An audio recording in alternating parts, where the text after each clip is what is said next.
इस वीडियो में बात करेंगे डिटेल में पीएम उदय के बारे में। प्रधानमंत्री अनाधिकृत कॉलोनी दिल्ली आवास अधिकार योजना, जिसे पीएम उदय कहते हैं। मानसून सत्र में एक सवाल के जवाब में जो शहरी विकास मंत्री थे, उन्होंने कहा कि लगभग 1,22,23 हज़ार लोगों ने इसमें आवेदन किया है और जिसमें लगभग 22,000 लोगों को मालिकाना हक दिया गया है।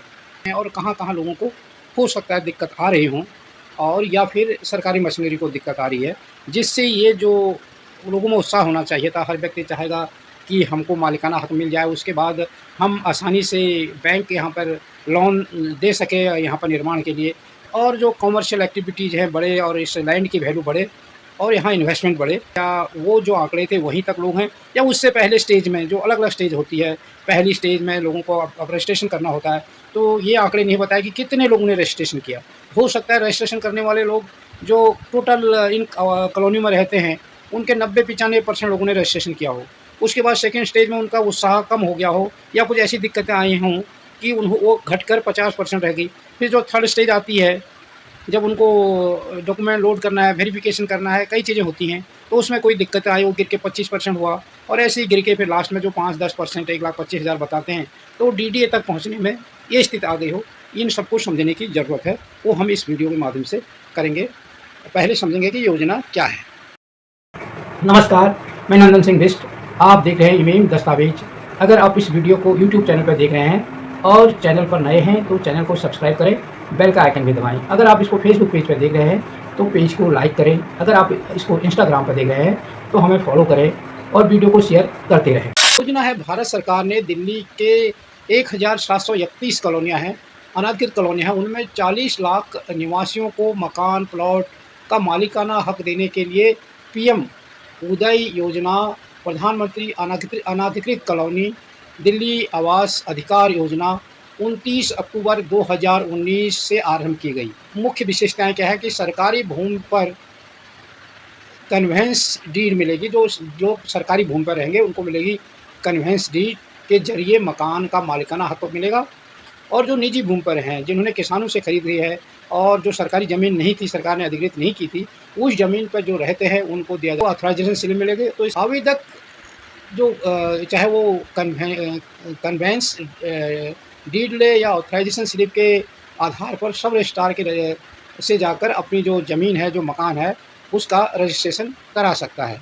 इससे इन कॉलोनियों के मकान और प्लॉट पर लोन मिल सकेगा। अब कॉलोनियों का पुनर्निर्माण संभव होगा और मूलभूत जो सुविधाएं हैं वो भी यहाँ पर बेहतर हो सकेंगी। के 1,731 अनाधिकृत कॉलोनियों को चिन्हित सीमाओं के, अब कॉलोनियाँ हैं, कॉलोनियाँ लगातार बढ़ रही हैं, तो उसमें जो सीमाएं चिन्हित की गई हैं उसके अंदर आने वाली निर्मित जो संपत्तियाँ हैं के निवासियों को, तथा जो निजी भूमि है उसमें जो निर्मित है या फिर निर्मित नहीं है, वो किसी की ज़मीन है, जो खाली प्लॉट हैं, के मालिक जो है इस योजना का उन्हें वो पात्र होंगे।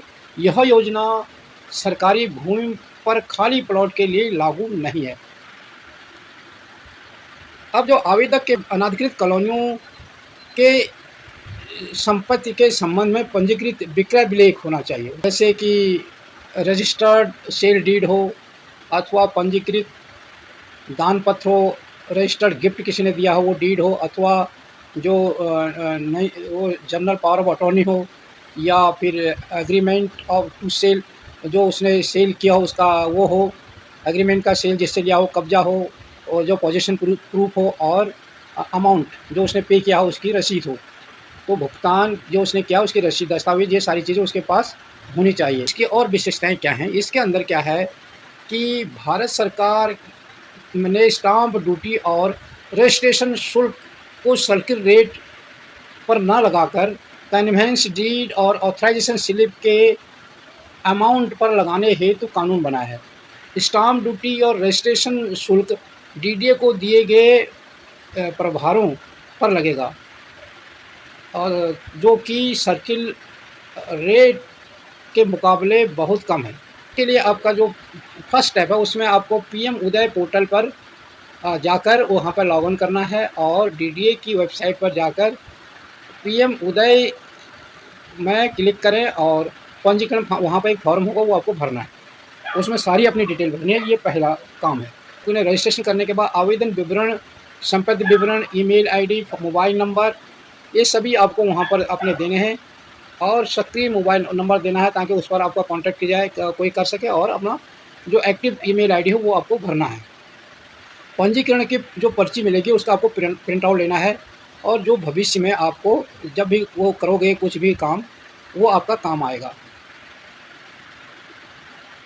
जब पंजीकरण पर्ची का प्रिंटेड GIS एजेंसी का विवरण नोट कर लें कि आपको पीएम उदय पोर्टल पर लॉग ऑन करने के बाद फाइल एप्लीकेशन पर क्लिक करें। पंजीकरण प्रक्रिया के लिए प्रयोग किए गए पंजीकरण मोबाइल नंबर का प्रयोग आवेदन पत्र भरने के लिए किया जाएगा। लॉगिन हेतु फाइल एप्लीकेशन पर क्लिक करें और पार्ट 1 विवरण भरें। एप्लीकेशन फॉर्म पार्ट 1 कॉलोनी का विवरण, संपत्ति, तल, बिल्डिंग का विवरण, भूमि का विवरण, स्वामित्व का विवरण और घोषणा पत्र भरें। पार्ट 1 का विवरण भरने के बाद केस आईडी जनरेट होगी जिसे पंजीकृत ईमेल आईडी और मोबाइल नंबर पर भेजा जाएगा।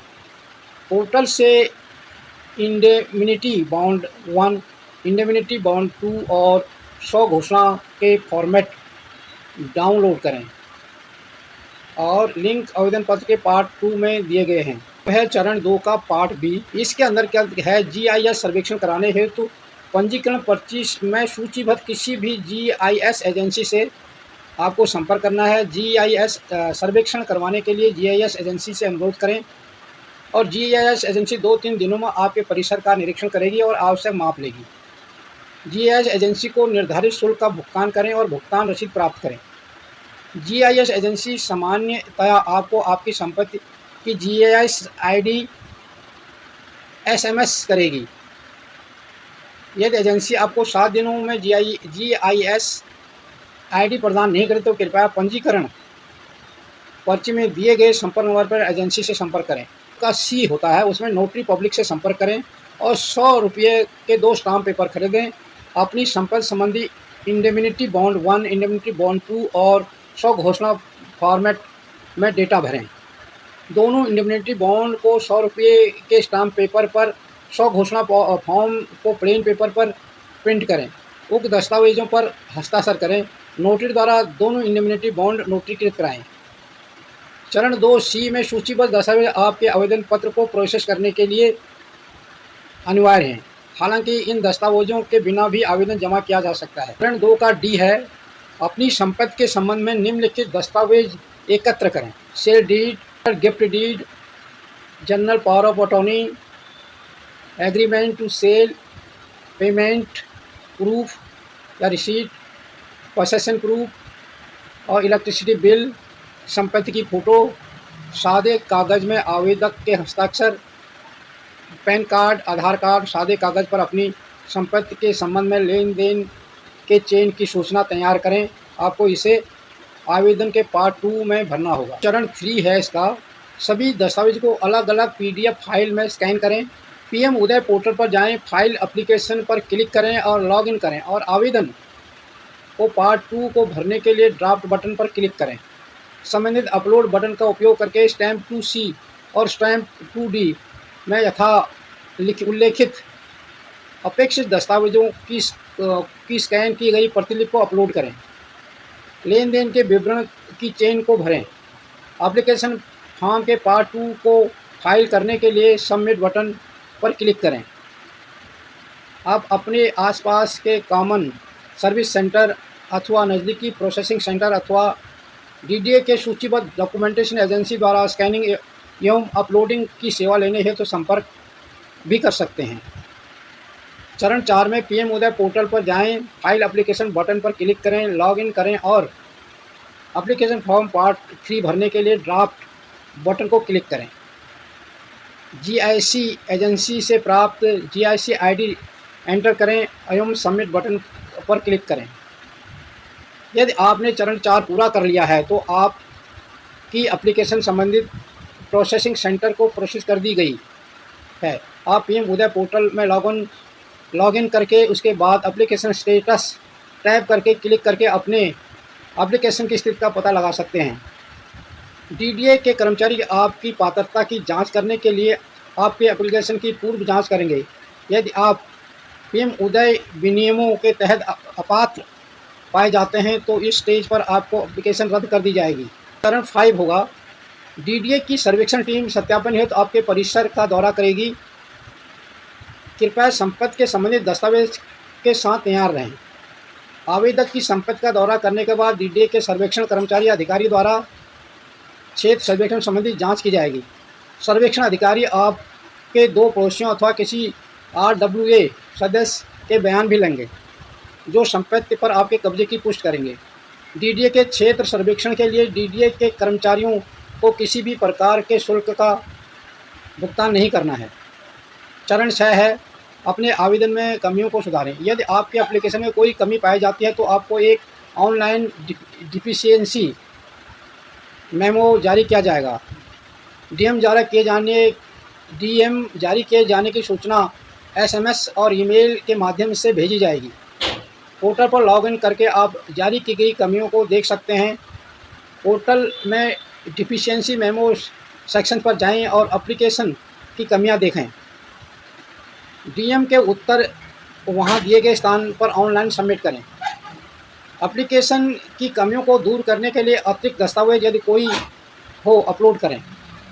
यदि एप्लीकेशन को वापस कर दिया गया है तो आप उसको एडिट करके सुधार के बाद पुनः सबमिट कर सकते हैं। डीएम का उत्तर उपयुक्तानुसार ऑनलाइन सबमिट करें। चरण 7 है, डीडीए के अधिकारी आपके एप्लीकेशन पर अंतिम निर्णय लेंगे और उसे पोर्टल पर अपलोड करेंगे। सक्षम प्राधिकारी द्वारा दिए गए अंतिम अनुमोदन की सूचना एसएमएस और ईमेल के माध्यम से दी जाएगी। यदि आपका एप्लीकेशन अनुमोदित होता है तो पोर्टल आपके द्वारा अदा किए जाने वाले प्रभार को प्रदर्शित करेगा।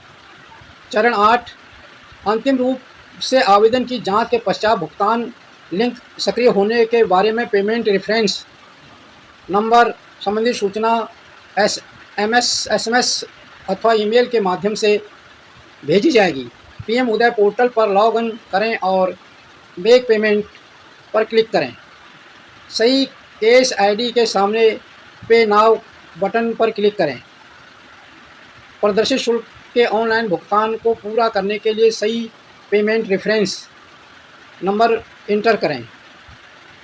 और चरण 9 है, पीएम उदय पोर्टल पर लॉगिन करें और विटनेस डिटेल्स पर क्लिक कर फोटो सहित 2 साक्ष्यों का विवरण को प्रविष्ट करें और कन्वेंस डीड